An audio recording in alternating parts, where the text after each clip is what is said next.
السلام عليكم ورحمة الله وبركاته أصحابتك وحنا جنال كمر كلا سودا واضح هذه هذا وما سنتهين ما أنت واثنين وأنا لبي طبعا كبيش جانوري سنة كلا بدأ كون إيه اللحية لبعتنك مقال كانوا حرباينا إن ذكول وذاقو مظاهرات دي حقنا إما المهل الصودا في كالسعودي مقالة مينيابوليس oo maanta qaybo kale wali ka socda inkastoo qaybo kamid ah gobolada Mareykanka ay gaareen sabtidii mudaharaad aad u balaaran ayaa dhacay xitaa xildhibaan Ilhaan Cumar iyo xildhibaano kale oo loo diiday in xitaa xarunta ICE ay dadka geeyaan markay soo qabtaan inta ay tageen loo diiday kadibna mudaharaadka ka soo qayb galay oo ka hadlay ciidamada ICE wali howlgaladii sidoodii ay u wadaan wasiirka amniga gudahana shalay waxay warbaahinada Mareykanka u sheegtay in ciidamo kale oo dheeraad ah loo soo dirayo magaalada Minneapolis iyo waliba magaalada kale mataanaha lah ee St Paul mudaharaadyada waxaa cadaalad loogu raadinayay gabadhii Renee Nicole Good oo arbacadii askariga Jonathan Ross oo ciidamada ICE ka tirsan uu ku dilay magaalada Minneapolis waxaana lagu dalbanayay ciidamada ICE gabi ahaanba gobolka Minnesota inay isaga baxaan hadaba Liban Hussein oo loo yaqaano Liban Show ayaa waxa uu kamid ahaa wariyaasha mudaharaadyada la socday isla markaana si toos ah oo live ah u soo gudbinayay mudaharaadyada Liban bal waxaad warbixin iga siisaa maadaama labadii maalmood oo la soo dhaafay weekend ahayd dadkuna inta badan shaqooyinka ay ka joogeen fursadna loo helay inay dadku isku soo baxaan oo mudaharaadaan mudaharaadyadu halkee inta badan ka dhacayeen maxayse dadku dalbanayeen mudaharaadyada intii ay wadeen aad baad u mahadsantahay cilmi waare maalintii sabtida ahayd gobolka Minnesota gabi ahaanba waxaa lagu baaqay inay dadku ay mudaharaadayadu runtii waxa ay ka dhacayeen goobo kala duwan goobahaasi sida xaafadaha kala duwan oo Bronzeville, St. Louis Park, Hopkins xaafado aad u fara badan oo mudaharaadyo ay ka dhacayeen aniga midka aan ka qayb galay kii ugu weynaa ayuu ahaa uguna socodka dheeraa laga soo bilaabo Bloomington iyo Chicago ayaa waxa ay isku soo baxeen kumanaan muwaadiniin oo runtii Mareykanka ah ayagoo boorarkoodana ay ku qornaayeen ICE ha ka baxdo Minneapolis waxay ka soo horjeedeen dilkii loo geystay gabadhii u codoleynaysay immigrant-iga oo magaceeda la yiraahdo Renee Good ay aadka ugu xumaayeen lugtii lagu maray wadadaasi waa taqaanaa Bloomington ilaa Portland ayaa waxaa lug kale lagu sii tagay halka gabadha Renee lagu dilay isla markaasina dadku aad bay runtii shucuurtooda u kacsanayd ayagoo ku dhawaaqayay hadallo ama halku dhigyo ay lahaayeen ICE ka baxdo dhulka wadanka anaga iska leh anaga Amerikaana nahay ICE uma dul qaadan karno waxa kale oo rabnaa Renee inay maaragtay ay hesho dilkii loo geystay inay hesho xaqsoor ninka dilay booliiska in la soo qabto la xiro marka ereyadoodu sidaasay u badnaayeen goobtaasna waxaa runtii ka soo qayb galay Congress Ilhaan Cumar oo halka ayadu laftirkeed ay joogtay waxa kaloo joogay jaaliyad aad u fara badan oo Soomaali ah waxa kaloo indhahayga qabanayay oo la lugeynayay dadka cilmiyow inta aan mudaharaadka aan istaagaynin hawadana aad bay u qaboweyd qofka wajigiisa ma arkaysid qof ka saay malaha ilaa qofku kula hadla mooyee qof walba uu qaboob xun baa jiray gabdho Soomaaliyeed oo waxaan arkayay gaari ay wataan oo gaariga alaabta lagu jiido yar oo termiisyo fara badan ugu jiraan ayaa waxay ii sheegeen termiisyadooda inay ugu jiraan shaah ayagoo sii socda ayay shaah sii qiibinayeen Soomaalida laftirkeed marka banaanbixii ugu weynaa ayuu ahaa gobolka Minnesota shalay ka dhacay waa tahay Liban waa mahadsan tahay Soomaalida iyo doorka ku lahayd waan u soo laaban doonaa in ciidamada ICE wali waa la soo kordhinaya markii hore 2,000 ayaa lagu bilaabay 1,000 kale ayaa lagu soo daray hadda 3,000 ka badan ayaa Minnesota joogta wasiirka amniga gudahana shalay waxay sheegtay in ciidamo kale oo dheeraad ah ay u soo diri doonaan Minneapolis iyo St Paul waa sidee marka cabsida jirta waxaan ognahay in meel kasta ay tagayaan oo dadkii dukaamadii goobihii gas stationada meelahoodii shaqada in maqaayadihii meel kasta ay tagayaan xitaa dad la arkayo guryahooda laga soo bixinayo waa sidee cabsida jirta maadaama askar fara badan oo ICE hadda joogto kuwa kalena la soo wado sidee cabsida ka jirta gobolka Minnesota ay tahay run ahaantii waa saa sheegtay cabsida aad bay runtii u laba jibaarmaysaa jaaliyadda gaar ahaan Soomaalida ku nool gobolka Minnesota cabsideeda aad bay laba jibaar u noqonaysaa sababtoo iskuuladii aan la aadi karin caruurtii aan iskuul loo diri karin ciidanka ICE haddii sidaas sheegtay ay ku soo darayaan 2,000 qof oo ciidan haddii la keeno ma aha mid jidadka ay dadka qabanayaan guryaha ayay gali doonaan sida wararka aan ku maqlay xaafad bay maaragtay ilbaabada u gali doonaan weliba waxa kale oo maqlay inay haddii aad leedahay hata sharci ay kiis kale ay ku samayn doonaan oo aan jirin oo lagu qabto oo sharcigan laga qaado marka cabsida gobolka Minnesota gabi ahaanba lama qiyaasi karo iska badaa dadkii sharci la'aanta ahaa ee darbiyada ka soo booday warkooda dhaaf kuwii sharciga lahaaba ayaa mataqaana gacan ku gabasho ku jira cilmiyow arrintaas haddii wax ka weydiiyo Libano waxa jirtay isla arbacadii maalintii gabadhii Renee Nicole askariga ICE uu dilay iyagoo qof sida ay sheegeen ceyrsanaya ay waxay tageen iskuulka sare ee Roosevelt oo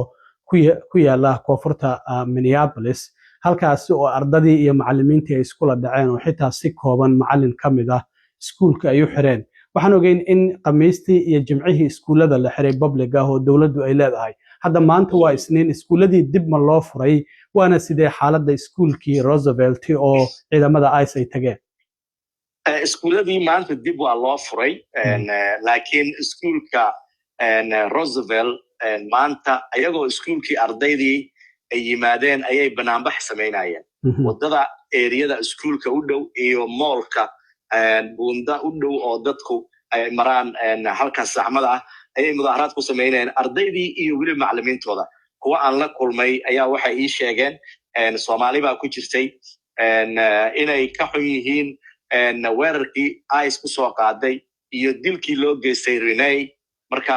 ayadoo maanta ay tahay iskuuladii casharadeenna aan joojinay anagoo imaanay boorsooyinkooda ay wateen ayagoo boorsooyinka dhabarka u saaran ayay mudaharaad wadooyinka ay ku samaynayaan ardayda arday miya dadkani arday waxa haye anaga istaafka kamidna haye maxaa u soo baxdeen marka ma sha Allah marka ardayda iskuulkee waay Roosevelt area high school waay miya haye marka waxa u soo baxdeen عايز بعد عايز تدور هاي ما انت ما حوصل بحدين ما شاء الله هاي بل immigrants are humans اوكي immigrants بيدلاين ويقرينان وحسنا وقلد واي قف كستا امريكا جوكا waa human being qof nool waay maxaa lahayn واو marka saak iskuul lama aadin hadda kuna qoraysay marka okay ma aha oo kaliya cilmiyo hadaan kugu daro iskuul kale asagana oo ku yaala Roosevelt maanta waxa la ii sheegay in ICE eriyadaasi ay joogtay ardaydii qaarkood aysan iskuulka aysan aadin ayagoo usii socda ICE arkeen dib ay u soo laabteen guryahooda ay ku soo laabteen iskuulkina arday fara badan runtii ka maqanayd maanta iskuulka wuu furnaa laakiin arday aad fara badan ayaa ka maqnaa maanta Libano waxaan arkaynay muuqaalo kala duwan oo dad Soomaali ah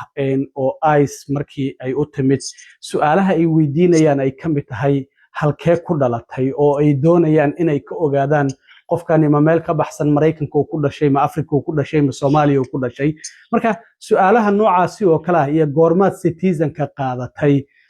sidee dadka Soomaalida ay u arkaan mase ku kala soon yihiin inay u sheegaan ciidamada ICE inay Soomaaliya ku dhasheen ama waqtigii Biden laga doonayo ay yiraahdaan xilligii Biden 4 sano joogan citizenka qaatay marka bal su'aalahaasi sidee dadka Soomaalida u arkaan oo ciidamada ICE ay weydiinayaan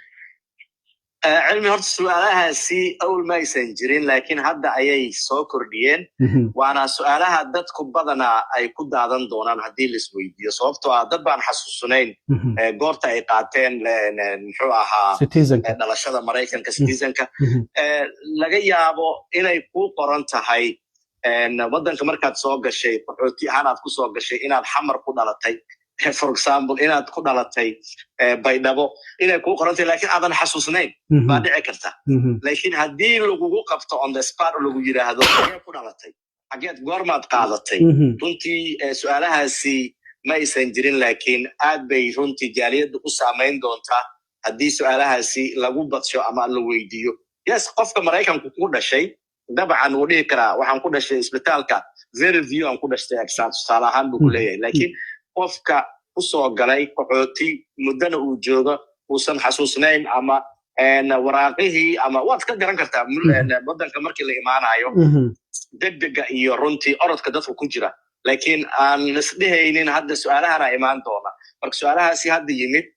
runtii walwal kale hor leh ayay ku abuuraysaa jaaliyadda ugu dambeyntii Liibanow ilaa iyo maalintii la dilay gabadhaasi Renel isla habeenkeediiba mudaharaadadu waa ay bilowdeen oo goobtii lagu dilay marka waxaan arkaynay dad fara badan oo Soomaali ah oo ama sambuus ama biyo ama shaax kulul qaybinayo xitaa culimadu waa ay ka soo qayb galeen oo goobtii waa ay tageen oo waa ay ka hadleen bal waa doorka Soomaalidu ay ka qaadanayaan cadaalad u raadinta gabadhaasi iyo in ciidamada ICE ay ka baxaan gobolka Minnesota ilaa intee la egtahay cilmi waa runta saad sheegtay jaaliyadda Soomaaliyeed tan iyo markii la dilay Renee runtii aad iyo aad ayay u soo baxeen una muujiyeen garab istaaga inay Renee ay hesho xaquuq runtii dilkii loo geystay ay ku xun yihiin weliba qaar waxay ii sheegeen in Renee loo dilay Soomaalida darteed ayay aaminsan yihiin aniga inay noo dadaalaysay aniga ayay noo dhimatay anaguna waxaan jecelnahay inay mataqaanaa sidii xaquuq caruurteeda ay ku heli lahayd aan u garab istaagno runtii jaaliyaddu maqaayadihii kuwii iska lahaa dad badan oo jaaliyad maqaayad lahaa waxa ay keeneen raashin nooc walba aan kala go'ay lahayn miisas dhaadheer intay soo dhigteen halka lagu dilay gabadha Renee ayay waxay keeneen sambuusadii shaahii dadka taagan xataa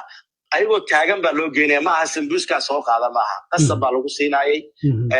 halka weliba maalintii la dilay halkaas way tageen maalin kale jimcihii asarkii ayaa halkaa lagu dugtay halkaasna waa lagu aadaamay waad maqashay aadaanka salaada halkaas ayaa runtii iyadoo goobtii lagu dilay dadku ay taagan yihiin ayaa aadaan lagu sameeyey runtii jaaliyaddu masaajidada culimada mar walba way ka hadashaa in la garab istaago ICE